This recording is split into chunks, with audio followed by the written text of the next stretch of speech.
Hey, welcome back to another episode of Following Science, the podcast where we explore the intersection of science, medicine, and human experience.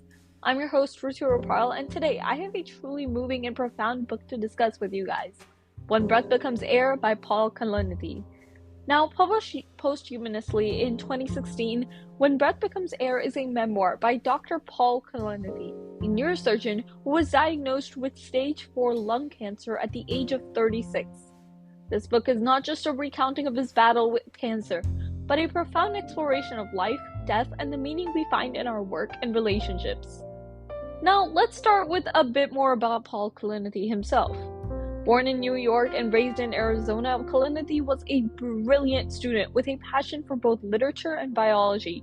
He pursued degrees in both fields at Stanford University, followed by an MPhil in history and philosophy of science and medicine at the University of Cambridge. Finally, he completed his medical degree at Yale School of Medicine before returning to Stanford for his residency in neurosurgery.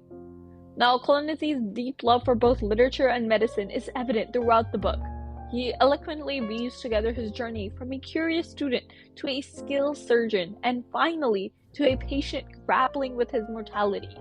His writing is introspective and philosophical, promoting readers to reflect on their own lives and the values that they hold dear.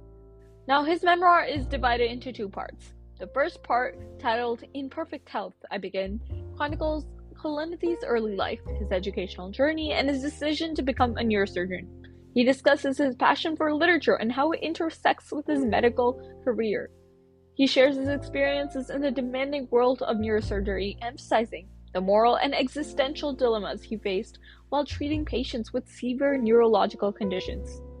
Now, one of the most striking aspects of this part is how Kalanithi addresses the concept of identity.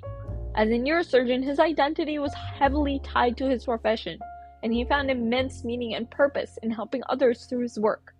However, his diagnosis forced him to confront the fragility of his identity and explore what it means to live a meaningful life when one's primary source of meaning is stripped away. Now, his early years were marked by a deep intellectual curiosity. He was fascinated by the big questions about life and death, which led him to study both literature and biology. At Stanford, he majored in English literature and human biology. His dual interests are reflected in the philosophical depth and the literary quality of his writing. Now, his journey continued with a MPhil in the history and philosophy of science and medicine at the University of Cambridge, like I mentioned before. But this period deepened his understanding of the ethical and existential issues in medicine, further shaping his approach to neurosurgery itself. Now, his path to medicine was not linear. His initial path was to pursue a career in writing, but then he ultimately found a calling in medicine where he could address the profound questions that he pondered upon. However, once he found out about his diagnosis and as everything began to go more serious for him, he had to leave medicine and then he went back to reading and writing again. Now, in this book, Kalanithi writes, "The defining characteristic of the organism is striving." This sentiment captures his relentless pursuit of knowledge and excellence, even in the face of insurmountable odds. His narrative is a powerful reminder that our drive to find purpose and make a difference persists, even when we are at our most vulnerable.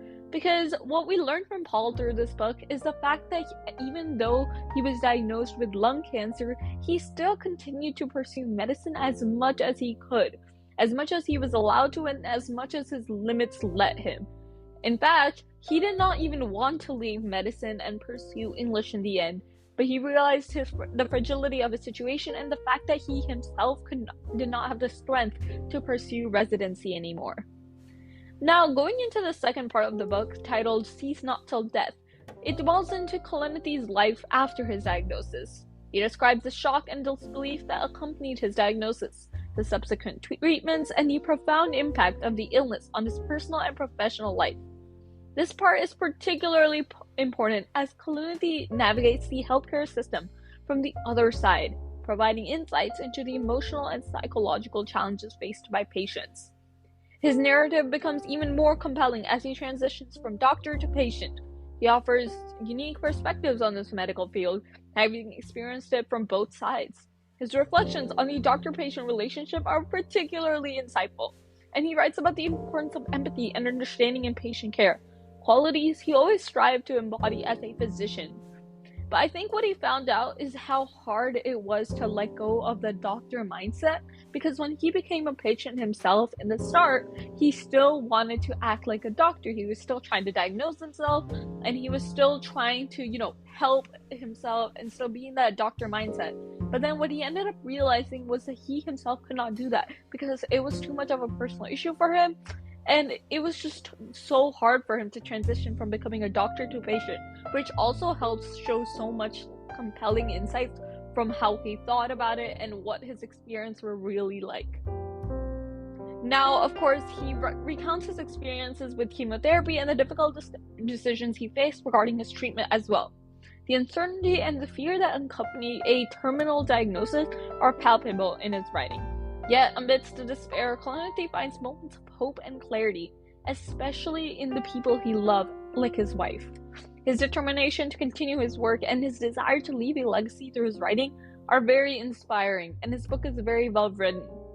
Now, going on to his relationship with his wife, Lucy, it's another very important aspect of the book that he emphasizes upon. Their love story is intertwined within the narrative of his illness, illustrating the profound impact of his diagnosis on their partnership.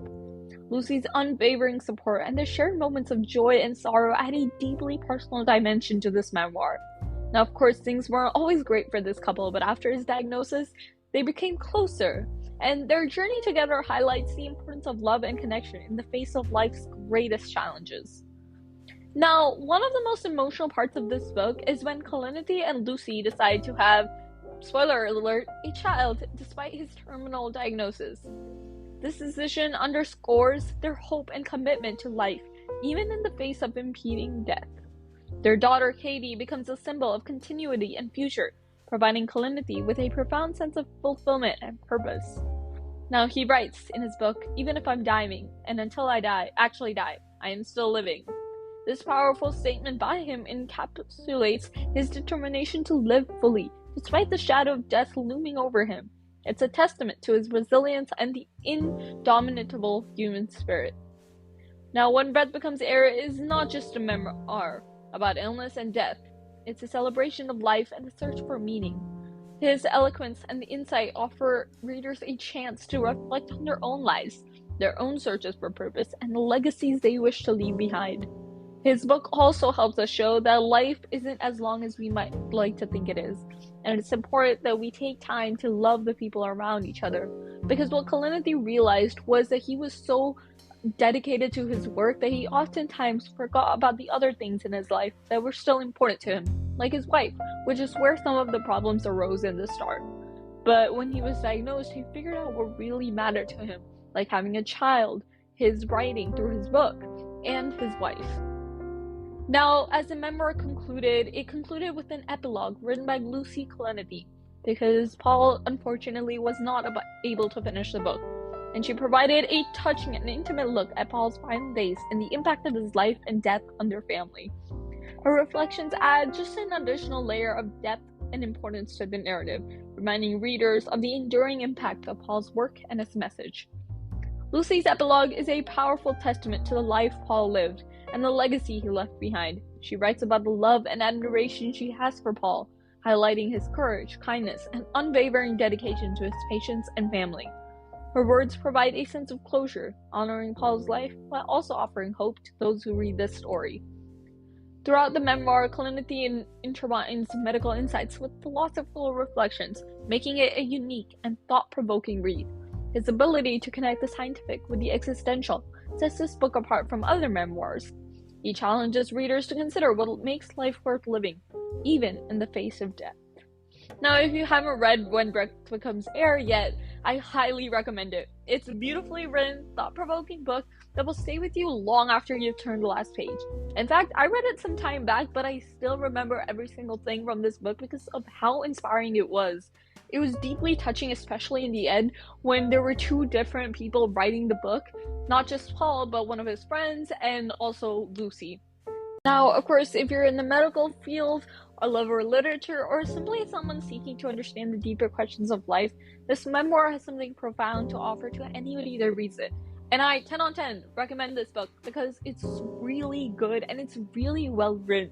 And even in the start, when there's a lot of medical terminology because Paul is talking about his life before the diagnosis, it's still really easy to understand if you try to get into the book and simply put yourself in Paul's shoes.